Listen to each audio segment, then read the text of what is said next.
quiero que prestes atención a algo que quizás has experimentado y que quizás has ignorado porque parecía menor, temporal o simplemente relacionado con la edad. Quizás has sentido que te fatigas más rápido de lo que solías al subir escaleras. Quizás has notado que tus pies o tus piernas se enfrían de una manera que antes no ocurría. Quizás has tenido episodios de mareo ligero al levantarte. O quizás simplemente te has sentido menos enérgico, menos capaz, sin una razón que puedas identificar claramente. Ahora quiero decirte algo que puede incomodar, pero que puede también salvarte la vida. Según la Asociación Americana del Corazón, aproximadamente la mitad de los infartos y de los accidentes cerebrovasculares ocurren en personas que no sabían que tenían un problema cardiovascular serio. No habían recibido una advertencia previa, o habían recibido señales que ignoraron o que atribuyeron a causas menores. La aterosclerosis, que es el proceso de acumulación de placas en las arterias, es silenciosa durante años. No duele, no produce síntomas claros en sus fases iniciales. Y cuando finalmente produce señales visibles, en muchos casos el proceso lleva décadas avanzando en silencio. Sin embargo, y esto es lo importante, hay señales. Señales que el cuerpo produce cuando las arterias están comprometidas de manera significativa. Señales que son perfectamente reconocibles si sabes qué buscar, y señales que en personas mayores de 50 años merecen una atención que raramente reciben. Hoy vamos a explorar esas señales, las que la medicina ha documentado como indicadoras de posible compromiso arterial. Y al final del video te voy a hablar de una señal específica que aparece en el rostro, que los médicos conocen hace décadas y que la mayoría de personas nunca ha conectado con su salud cardiovascular. Primero necesitas entender qué está ocurriendo dentro de las arterias cuando la aterosclerosis progresa. Porque sin ese contexto, las señales externas no tienen el sentido biológico que necesitan, para que las entiendas de manera completa. Las arterias sanas son tubos elásticos con paredes lisas por dentro. La capa interna de la arteria, llamada endotelio, es una barrera activa de una sola célula de grosor que regula el tono vascular, controla la inflamación y previene la adhesión de células y sustancias que no deberían estar ahí. Cuando el endotelio se daña por la hipertensión crónica, por la glucosa elevada, por el estrés oxidativo, por el tabaco o por la inflamación sostenida, las partículas de L oxidado comienzan a penetrar en la pared arterial. El sistema inmune responde enviando células llamadas macrófagos, que intentan fagocitar, engullir esas partículas de LDL. Pero cuando hay demasiadas, los macrófagos se cargan de grasa y se convierten en lo que los patólogos llaman células espumosas. Esas células espumosas se acumulan formando las placas. Con el tiempo, las placas crecen. El calcio se deposita en ellas. El espacio interior de la arteria, por donde fluye la sangre, se va reduciendo. Y cuando una placa se inestabiliza o se rompe, puede desencadenar la formación de un coágulo que obstruye la arteria de manera aguda. Ese es el infarto. Ese es el ACV. El proceso desde la formación de las primeras placas hasta la obstrucción clínicamente significativa puede tardar 20, 30 o más años, y durante la mayor parte de ese tiempo la persona no siente nada. La primera señal que merece atención es la fatiga desproporcionada con el esfuerzo físico moderado. Y aquí es donde la mayoría de personas comete el error que puede costarles caro. Cuando las arterias que llevan sangre al corazón, las arterias coronarias, tienen un grado significativo de placa acumulada, el flujo sanguíneo al músculo cardíaco está reducido en condiciones de reposo, pero puede ser suficiente. El problema aparece cuando ese músculo cardíaco necesita más oxígeno, como ocurre durante el ejercicio. En ese momento, el flujo disponible a través de las arterias parcialmente obstruidas es insuficiente para cubrir la demanda.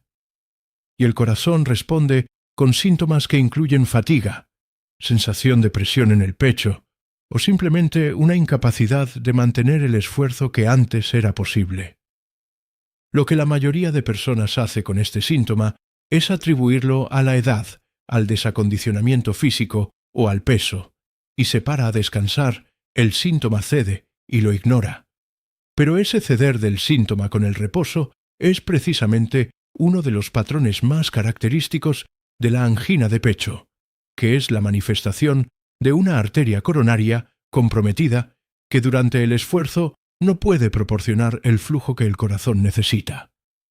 Si sientes que te fatigas de manera desproporcionada en actividades que antes hacías sin dificultad, si esa fatiga va acompañada de una sensación de presión o incomodidad en el pecho aunque sea leve, y si esa sensación cede cuando te detienes, no lo atribuyas simplemente a la edad. Es una razón válida y urgente para hablar con tu médico y pedir una evaluación cardiovascular. La segunda señal es el dolor, la pesadez o el cansancio en las piernas al caminar que desaparece con el reposo. Y este es un síntoma que afecta a millones de personas mayores de 60 años que nunca han recibido una explicación adecuada de lo que significa. Las arterias de las piernas, especialmente las femorales e ilíacas, son territorios frecuentes de acumulación de placa aterosclerótica. Cuando están significativamente comprometidas, el flujo sanguíneo a los músculos de la pantorrilla o del muslo durante la marcha puede ser insuficiente. El resultado es un dolor, calambres o sensación de pesadez en las piernas que aparece después de caminar cierta distancia, que obliga a parar y que cede en pocos minutos de reposo para volver a aparecer al reanudar el paso. Este patrón tiene un nombre específico. Se llama claudicación intermitente y es la manifestación de la enfermedad arterial periférica, que es la aterosclerosis en las arterias de las extremidades inferiores.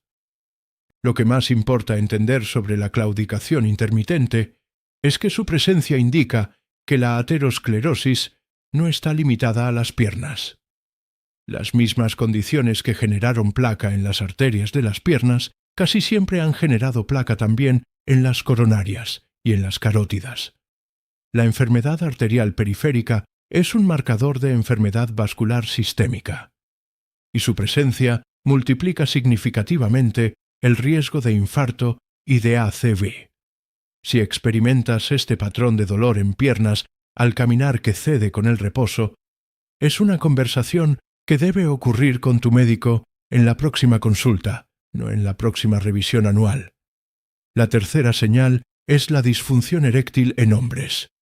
Y este es un punto que la mayoría de personas nunca conecta con la salud cardiovascular, porque pertenece a una categoría de síntomas que se discute poco y que se atribuye habitualmente a factores psicológicos o al envejecimiento normal. Las arterias que suministran sangre al tejido eréctil del pene son de menor calibre que las arterias coronarias. Eso significa que cuando la aterosclerosis está avanzando de manera sistémica, estas arterias de menor calibre son frecuentemente las primeras en manifestar compromiso clínico visible. Investigaciones publicadas en revistas de cardiología y urología han documentado que la disfunción eréctil de origen vascular puede preceder en varios años a los síntomas de enfermedad coronaria. En hombres mayores de 50 años, sin factores de riesgo cardiovascular conocidos, la aparición de disfunción eréctil debe considerarse un signo de alerta vascular que merece evaluación cardiovascular, no solo tratamiento sintomático. Esta es una conversación incómoda que muchos hombres evitan tener con su médico. Pero puede ser exactamente la conversación que permite detectar un problema cardiovascular en una fase en que todavía hay mucho que hacer para modificar su progresión. Presta mucha atención a lo que viene ahora, porque es la señal que más sorprende a las personas cuando la escuchan por primera vez, y que los médicos conocen desde hace décadas bajo un nombre específico. Se llama el signo de Frank. Es un pliegue diagonal en el lóbulo de la oreja. No cualquier arruga.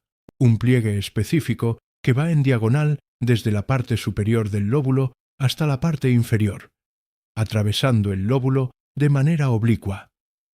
El doctor Sanders Frank describió en 1973 la asociación entre este pliegue auricular y la enfermedad coronaria. Y desde entonces, más de 20 estudios han analizado esa asociación con resultados que son estadísticamente significativos. Las personas con este pliegue diagonal bilateral, es decir, en ambos lóbulos, tienen una probabilidad significativamente mayor de tener enfermedad coronaria documentada que las personas sin él. El mecanismo propuesto es que el mismo proceso de aterosclerosis que compromete las arterias coronarias afecta también a los vasos capilares que irrigan el lóbulo de la oreja, produciendo cambios en el tejido conectivo que generan ese pliegue característico. No es una causa directa, es un marcador de un proceso sistémico. Esto no significa que toda persona con un pliegue en el lóbulo de la oreja tenga enfermedad coronaria. Hay personas con este pliegue que no la tienen, y personas sin él que sí. Es un dato más en el contexto clínico completo, no un diagnóstico por sí solo, pero es un dato que merece ser mencionado al médico en la próxima consulta, especialmente si se acompaña de otros factores de riesgo cardiovascular. La quinta señal es la presión diferencial elevada, es decir, una brecha muy amplia entre el número de arriba y el número de abajo en la medición de presión. Cuando las arterias son elásticas y sanas, se expanden con cada latido del corazón para absorber parte de la presión y luego se contraen. Esa elasticidad mantiene la presión diastólica, el número de abajo, en un rango adecuado. Cuando las arterias se vuelven rígidas por la acumulación de calcio y de placa aterosclerótica, pierden esa capacidad amortiguadora. La presión sistólica, el número de arriba, sube porque el corazón tiene que empujar con más fuerza, y la presión diastólica, el número de abajo, puede ser normal o incluso baja porque los vasos no tienen la elasticidad para mantenerla. Una persona con una presión de 160/70, por ejemplo, tiene una presión diferencial o presión de pulso de 90 milímetros de mercurio, que es significativamente elevada, y ese patrón de presión sistólica alta con diastólica normal o baja en personas mayores de 60 años es uno de los marcadores más claros de rigidez arterial avanzada. Si en tus mediciones de presión notas este patrón de manera consistente, es información que tu médico necesita valorar en el contexto de tu situación clínica completa. No significa necesariamente que tengas las arterias completamente obstruidas. Significa que la elasticidad arterial puede estar comprometida de una manera que requiere atención. Vamos a cerrar con lo más importante. Las señales de compromiso arterial no siempre son dramáticas. No siempre son el dolor en el pecho severo que todos imaginamos. Con mucha frecuencia son sutiles. Fatiga desproporcionada al subir escaleras, pesadez en las piernas al caminar, un pliegue en el lóbulo de la oreja, una brecha amplia entre los dos números de la presión. Señales que es muy fácil ignorar o atribuir a la edad. El error más importante que debes evitar es exactamente ese: atribuir estas señales simplemente al envejecimiento y no llevarlas a la consulta médica. El envejecimiento produce muchas cosas, pero la fatiga que cede con el reposo, el dolor de piernas al caminar que desaparece cuando te paras, y la presión diferencial muy elevada no son consecuencias inevitables e inmodificables del envejecimiento. Son señales que merecen evaluación. La detección precoz de la aterosclerosis, cuando todavía hay tiempo para modificar su progresión, con cambios en la alimentación, en el ejercicio, en el control de la presión y de la glucosa, y con tratamiento médico cuando corresponde, puede marcar una diferencia enorme en el riesgo cardiovascular de los años siguientes. Cuéntame en los comentarios si reconoces alguna de estas señales en tu propia experiencia, y si hay alguna que nunca habías conectado con la salud de tus arterias. Leo todos los mensajes y me ayudan a entender qué información es más útil para las personas que nos acompañan. Dale me gusta si este video te dio información que puede motivarte a tener una conversación con tu médico que quizás has estado postergando. Y compártelo con alguien mayor de 60 años que merezca conocer estas señales antes de que se conviertan en algo más serio.